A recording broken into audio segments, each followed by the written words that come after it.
Hi, my name is Kait Haddad. I am Laday's friend. I have Ehlers-Danlos syndrome. The type of Ehlers-Danlos that I have is called the hypermobility type.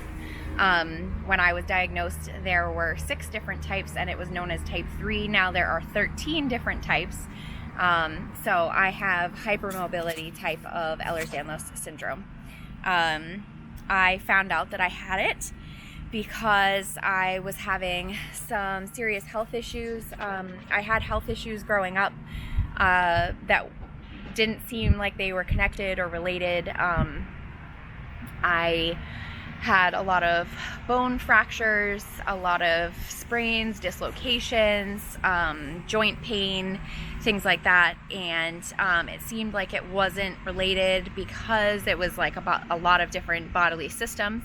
But in 2015, I was pregnant with my daughter, and my kidney started shutting down. And so they referred me to a geneticist, and the geneticist did some testing and found that I had hypermobility type Ehlers-Danlos syndrome.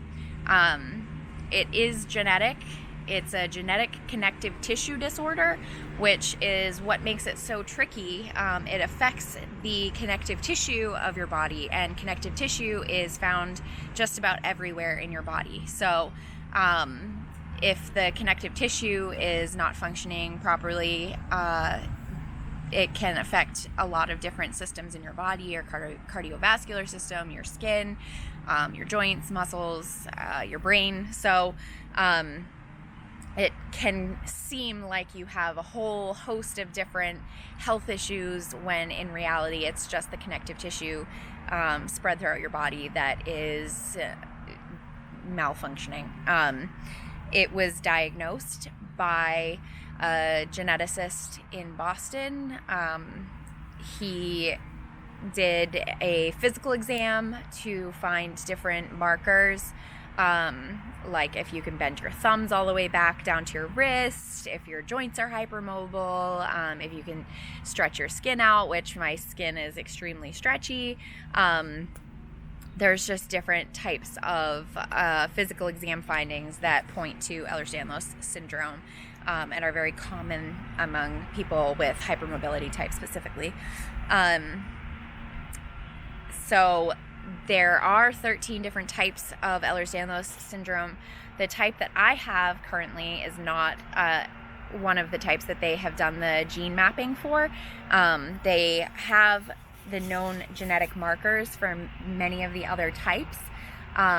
They don't have the genetic marker for the hypermobility type yet. So I'm actually part of a research study through Boston Children's Hospital in Boston, Massachusetts. Right now, they are trying to do the research to find which gene marker it is that is associated with Ehlers-Danlos hypermobility type.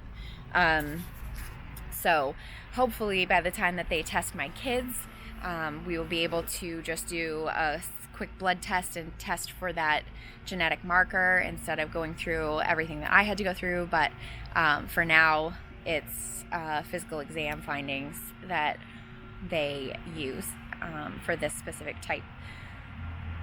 It is genetic, so there's a 50% chance that my kids will have it. There's a 50% chance that they won't, but we won't know until they're about kindergarten age, and then they'll start doing testing. A lot of the flexibility that they look for would be very similar to the flexibility of a baby or a toddler anyway, so it's really hard to differentiate when they're so young. But it is genetic.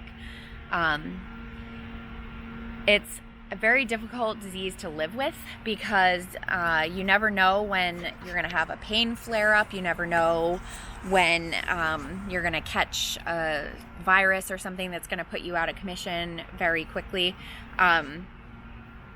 It affects your immune system pretty drastically because your body is so fatigued and overworked that it's in a state of stress, and so it can affect your immune system.